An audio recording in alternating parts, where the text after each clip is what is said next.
Other questions? Senator Sosnowski. Yeah. First of all, I'd like to publicly say how much I appreciate CRMC, the work they've been doing addressing the coastal erosion issue, especially recently in Tunic, working with their other partners, state partners and town partners, on looking at temporary measures there to help those people. That's my comment. Thank you. And I had a question on the invasive species.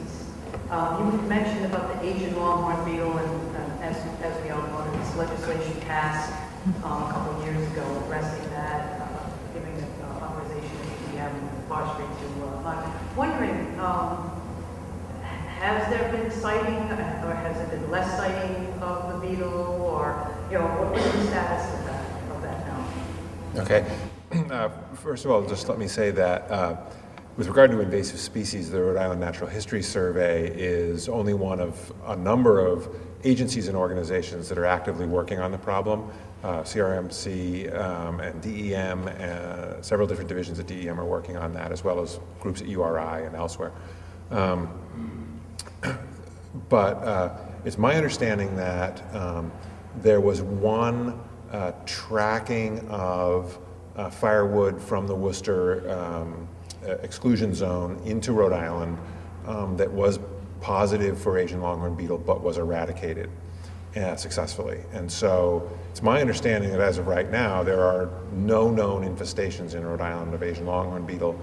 And it's also my understanding that the eradication program in Worcester and in Boston, there were 6 trees found in Boston that were infested, is considered to be a success so far. It is satisfactorily funded to continue according to plan. And so our hope is that over time and with continued attention, their problem won't become our problem again, which isn't to say that we couldn't get our own problem.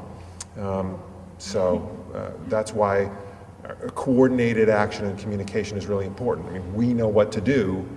We know what to do because we have had agencies and organizations send people to Worcester, going to regional conferences to learn what needs to be learned. They're our radar, over the horizon radar for these issues, and our tutors as we learn what we need to learn. So hopefully we can continue that.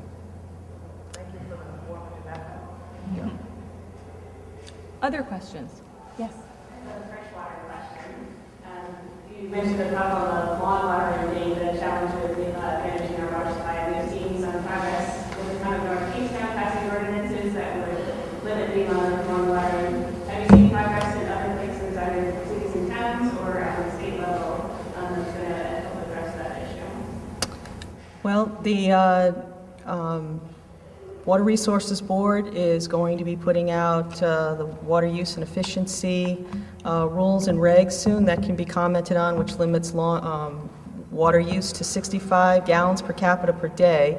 And that should help, if that goes into effect, should help reduce the amount of watering. It does allow for some watering, but not the full extent that you get when you are when you have very large lawns. So it does allow for some on smaller lots. So we're seeing some progress, and they're moving forward on that. And so we encourage anybody to comment positively on that.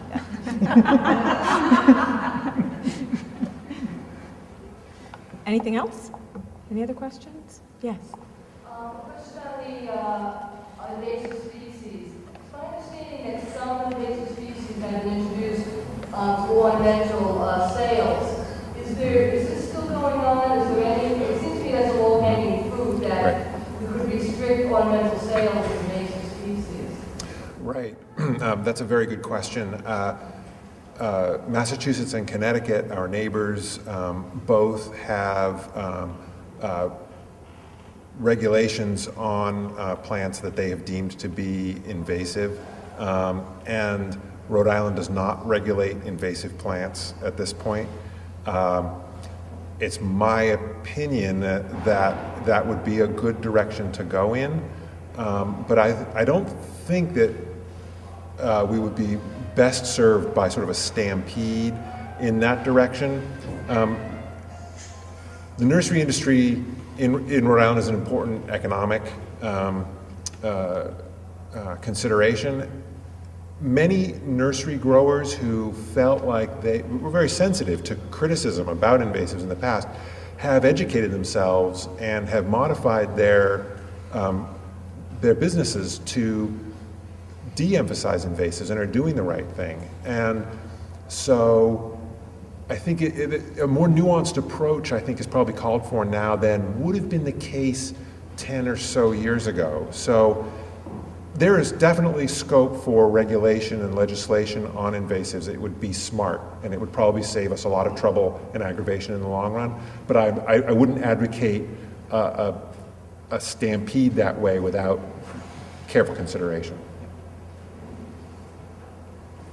Yes? Is there any knowledge on the status of the progress made on convening the Planning Commission? I'm sorry, repeat that? I didn't hear. Is there any knowledge of the progress made on the convening of the Planning Commission from the time of Risk Reduction Act? I actually don't know what the status is of that. Does anybody else know?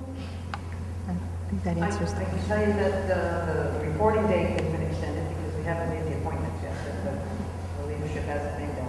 It's been known, it's been requested, but that we have a commission and have appointments. Sometimes it takes some time. So we're working on it. I would say letters to the leadership would help. Good. That's a good suggestion. For lobby day. Yeah. It's lobby day, right? Get those pens out.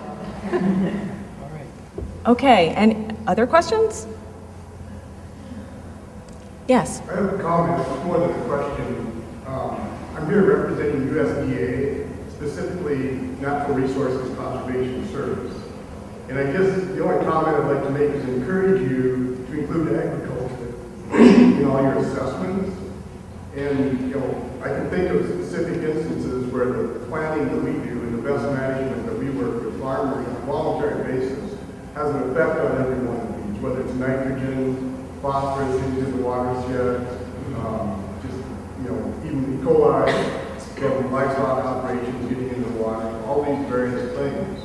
And the reason I bring that up, our agency currently has 2 special initiatives. They have multiple, but 2 I'm going to mention. Chesapeake Bay, we're putting over between 30 and 50 million annually into Chesapeake Bay for farmers to apply for these best management practices.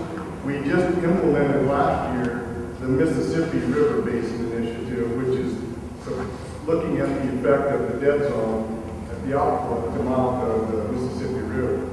And I can't remember the exact number, but I'm thinking it's between $70 and $100 million that our agency is committing to that special initiative in that geographic area. And I would love to be able to do something like that with the Narragansett Bay.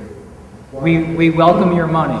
My point being that we as an agency cannot dictate where that money goes. You'd have to work with the people. If we can incorporate the agricultural aspects of that and then work with your federal legislature, your senators and your congressmen, they tell us where to spend our money. Okay? We don't have the power to set those up, and that would be true for Chesapeake and Mississippi Basin as well. We didn't request those. We merely respond to that process. So if there's a resource concern, who can respond to that, and we can.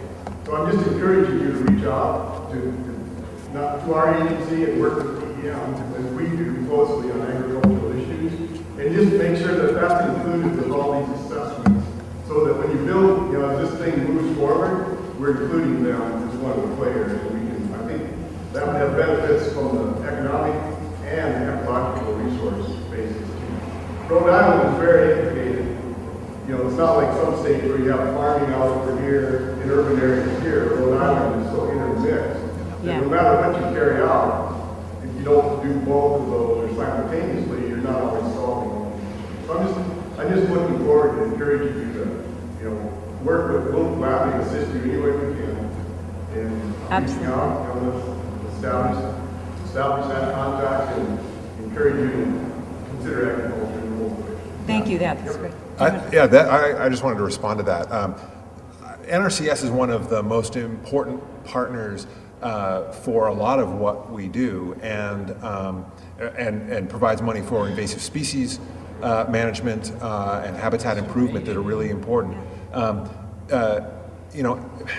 For those of you, who may not know, NRCS particularly works with agricultural producers, and the sort of renaissance in small scale agriculture in Rhode Island is likely to improve the number of points that NRCS can work.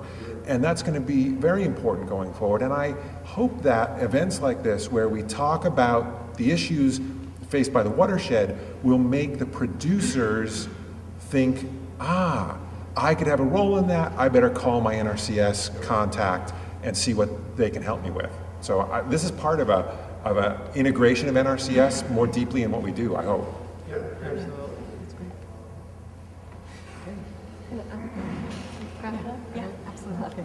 I want to say thank you again to everyone, particularly the people on this panel who have lent their expertise and time to making this report and this session so valuable. I also just wanted to first say, when my kids come home with a report card, they're excited if they get good grades. And as a parent, I'm always asking, but what did you learn? And I think that this, and I know some of you out there have had other metrics and reports that you've used, I think that this is only useful if we learn something from it. And that we have incredible, we've learned something today just through the give and take, and we have incredible expertise in this room, young and old, people who've been working on issues and seen progress, and people with fresh new ideas, and that what we hope this will do is provide these grades that will motivate in the Wood-Pawcatuck efforts to conserve areas that have less than 10% impervious cover, so you'll keep your cold water fisheries, that will motivate a municipality to replace impervious surface with permeable materials, that will motivate stormwater management activities, because we're seeing that when we improve management of stormwaters, we have beaches that are cleaner and open more often. So I would just encourage everybody to keep giving feedback to Q and to this group, because we want this to be something that's useful at showing people how what we do matters to the health of the bay. And then we'll have a report that really shows that watersheds count. Okay. Thank you very much, everyone.